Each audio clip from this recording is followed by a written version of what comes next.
gente, tudo bem? Desculpa. Como que vocês estão? Eu tô muito bem. A semana passada não deu pra aparecer no vídeo, tava muito ruim a qualidade da câmera, como vocês estão vendo. É porque tá muito escuro o dia, por mais que esteja com as luzes ligadas, né? Vamos fazer aí uma vaquinha, se todo mundo organizada, pra comprar um ring light, um light ring, né? Vamos ver uma dessa virar blogueirinha, né, garota? Tudo pão. Gente, a gente hoje vai dar continuidade no nosso conteúdo, ele vai ser o encerramento do conteúdo, tá? Então vou ficar anexados algumas atividades, como tá sendo nas outras matérias já. E é isso aí. Bora lá? Vamos! Tchau, tchau, tchau. Vamos! Então vamos lá. Galera, na aula 4, o que vai ser abordado então agora? Vai continuar a partir do ponto que a gente parou na última aula, que era com os auxiliares do going to, certo? Qual que são os auxiliares do going to? Verbo be, am, is, are. Ok. A estrutura do verbo to be, Deus me livre trabalhando no verbo to be, né, gente?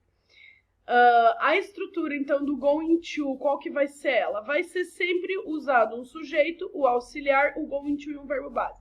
Lembrando que o verbo base é aquele verbo puro sem alteração nenhuma.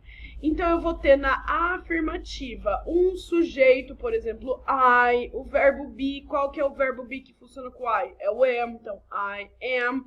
Depois, uso do going to, e um verbo base, por exemplo, eat. Eu vou comer. I'm going to eat. I'm going to eat pizza. Eu vou comer pizza. Alright? A forma negativa ali que a gente tem é a forma do sujeito, o be na negativa, o going to e o verbo base. Lembrando que para formar a negativa do be, como a gente já viu nos slides e nas aulas anteriores, eu posso fazer tanto a forma contraída quanto a forma longa. Então aqui eu posso ter o am ou am not, o is not ou isn't e o are not ou aren't. Então aqui tanto faz. Depende, é claro, né, do sujeito também que vem antes. Se eu for usar de novo o mesmo sujeito que antes, eu, e daí a forma negativa, I am not going to eat. I am... Eu ia pôr o dedo na tela, vocês não iam ver. I am not going to eat. Ok? Eu não vou comer. Certo? E aqui... Nossa, ficou tão baixinho. E aqui na interrogativa eu tenho a forma do be ou be na negativa, ou seja, toda vida, quando vocês vão fazer uma pergunta em inglês, você sempre vai ter que colocar o teu auxiliar na frente do teu sujeito. Aqui o nosso auxiliar é o verbo be, então tanto faz se ela é uma pergunta afirmativa ou uma pergunta negativa. O que é uma pergunta afirmativa? Você vai comer? E o que é uma pergunta negativa? Você não vai comer? Entendeu? Independente da minha entonação, é uma pergunta afirmativa ou uma negativa. Então, eu tenho aqui na forma do be, ou vai ser am, ou vai ser is, ou vai ser are. E na negativa, sempre contraída para perguntar. Aren't ou isn't. O am não tem como fazer pergunta aqui na negativa. Na negativa, o am não faz pergunta. Se o sujeito que tiver aqui for o I, a negativa aqui vai ser aren't. Então, você vai perguntar aren't I, em vez de am not I. Não tem nem como, né? Você fazer a pergunta negativa usando o am not na forma contraída. Então, vai ser o sujeito... Cadê meu mouse? Aqui. Vai ser o sujeito... I'm sorry. Vai ser um auxiliar. Do ladinho, um sujeito. Do ladinho, o going to. E do ladinho, o verbo base. Então, antes eu falei, eu vou comer pizza. I am going to eat pizza. Negativa, falei. Caminhões, né? Negativa, eu vou falar aqui, eu não vou comer pizza. I am not going to eat pizza. Eu não vou comer pizza. Agora eu vou perguntar na afirmativa, eu vou comer pizza? Vamos usar o you agora em vez do I, porque o I ele é especial ali, né? Vamos usar o you. Vamos falar aqui, você vai comer pizza. Então, eu tenho meu auxiliar... Ai, cadê meu mouse? Meu auxiliar are, sujeito you, going to eat pizza. Are you going to eat pizza? Você vai comer pizza? But of course, mas é claro que sim. E na negativa, aren't you going to eat pizza? Você não vai comer pizza? Ok? Galera, se até aqui foi tudo bem, então agora a gente vai entrar nos exemplos, mas memes em inglês, é óbvio, né? Porque é só áudio.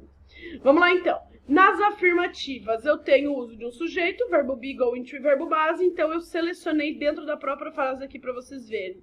This is going to be the best party ever! Essa vai ser a melhor festa do mundo! Então eu tenho aqui, usando o going to, essa vai ser. Eu tenho o meu sujeito, cadê? This? Não, this não é um sujeito. Aqui eu estou usando o this para indicar uma situação. Então não tem problema que não tenha o sujeito. Aqui o lance vai ser o uso da estrutura do going to. Então eu vou ter o verbo be, que é o meu auxiliar, que é o is, o going to do ladinho e o be como verbo base. This is going to be. Isso vai ser, né? Ou essa vai ser a melhor festa do mundo. Olhando pra cara dele comendo essa banana, né? A gente realmente acredita. Gente, essa cena ela foi tirada numa série chamada The Office. É muito engraçado. Negativa. No, no, I'm not gonna do it. Não vou fazer isso. Então, eu tenho aqui, nessa frase, eu tenho o sujeito, que é o I. O verbo be no azulzinho aqui é o am not, que tá na negativa. O going to em cor de rosinha e o verbo base do.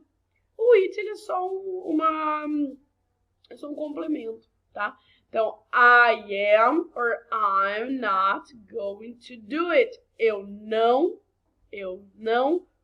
vou fazer isso. Nope, no. Esse nope é uma maneira informal de falar no. Só que não é normalmente você não vai falar nope assim, tipo, nope. No, it's like nope, nope, nope, nope, tá? Sempre é mais dramático o nope, ok? E as interrogativas, quem não conhece esse cara aqui, pelo amor de Deus, vamos assistir Piratas do Caribe, porque é muito massa. Eu tenho a estrutura da afirmativa. Olha essas flechaiadas, cada uma para um lado, né? Mas eu achei que ficou super bacana, coloridinha, porque daí dá pra gente puxar a cor de cada uma das partes do discurso. Então, opa! Aqui tá escrito afirmativa, colega, não é não? Vamos arrumar isso aqui. Porfa, né? Interrogativa. Arrasei. Vocês viram como minha letra tá bonita, galera? Vamos lá. Nas interrogativas, então, eu tenho aqui. My parents, meus pais. So, what are you going to do with your life? O que você vai fazer com a sua vida? E eu ali, it's a surprise. É uma surpresa. Então, na pergunta dos nossos pais aqui pra gente sobre o que a gente vai fazer com a nossa vida, eu tenho o começo dela, que é só uma parte de complemento, tá? A estrutura em si começa aqui no are, que é o nosso auxiliar. Então, are you going to do? Esse é o nosso going to. Então, are you going to do with your life? Você vai fazer com a sua vida. O que você vai fazer com a sua vida? Vocês notam que como o going to, a gente viu lá nas primeiras aulas que o going to ele é um coringa, né? E como coringa, ele pode ser usado tanto para falar de coisas que foram planejadas, como coisas que não foram planejadas aqui, tanto faz. Nesse caso, quando o seu pai ou quando alguém qualquer pergunta, o que você vai fazer fim de semana, o que você vai fazer com a sua vida, o que você quer fazer de faculdade, vocês notam que nesse caso todos usam planejamento. Mas tanto faz se você usar ou não. Aqui, nesse caso, se torna indiferente, porque é o uso do going to. Se fosse will, aí sim que ia ser mais, né, que ia ter que ter o lance de ser decidido na hora. Time for the review. Hora da revisão, então. Ai, meu Deus do céu, não aguento mais ouvir falar do will e do going to. Tá acabando, vai acabar. Gente, isso aqui é uma review, um apanhado geral de tudo que a gente viu nessas aulas online até agora, tá bom? Que a gente tá retornando ao que a gente já viu antes. Então, vamos lá. Will e going to. O will. O super future tense, o simple future tense, que é o tempo verbal do futuro simples, ele é normalmente associado ao will. Então, quando você fala de futuro em inglês, normalmente a gente associa ele ao will e não ao going to. Embora o going to, olha o primeiro pontinho ali, seja o mais usado na fala coloquial, fala oralizada. no will. É menos usado pelos falantes do inglês como língua materna do que o going to. Entra de novo no que eu acabei de falar ali. Ele é mais usado, o going to é mais usado na fala e ele é mais informal. O will, ele é um verbo auxiliar modal cujo principal uso é indicar o futuro. Então, o que são verbos modais? Verbos modais são verbos que não acompanham e não seguem as mesmas regras que um verbo comum. O que é um verbo comum? É, por exemplo, o verbo sleep, dormir. Sleep você pode colocar no presente, no passado, e daí você pode colocar ele dentro das estruturas do futuro. Não existe como a gente colocar o verbo no futuro. Ele vai precisar de um auxiliar. Os verbos modais não fazem isso, eles são assim e ponto final. E o will, ele é um verbo modal. Lembrando que, em inglês, todo auxiliar é verbo, mas não é todo verbo que é auxiliar. Por exemplo, o do, ele é um verbo auxiliar. O drink, ele é só um verbo, ele não auxilia nada. Ele é sempre o verbo principal. O will, como verbo modal, ele exige um verbo base depois dele. Então, como ele é um verbo modal, todos os verbos modais, will, should, could, may, might, would, had to, must, todos os auxiliares, todos os verbos modais, eles exigem um verbo base do lado deles, que é o verbo sem alteração nenhuma. Ele é usado para falar de decisões em relação ao futuro tomadas na hora da fala, ou seja, no will nunca há planejamento, é decidido na hora da fala. Ele pode expressar promessa, pedido, aviso, convite ou oferta. Oferta no sentido de tipo, I will help you, eu vou te ajudar, tá? Ele vê evidência no futuro no presente, que é quando a gente não precisa estar no futuro para saber o que vai acontecer, porque a gente tem evidências aqui no presente. Hoje, por exemplo, eu tô gravando da terça-feira, e tá muito. O clima tá super nublado hoje, choveu. Então, se eu olho lá pra fora e o céu tá todo branquinho, as nuvens estão todas branquinhas, como é que vai ser o clima provavelmente durante o dia?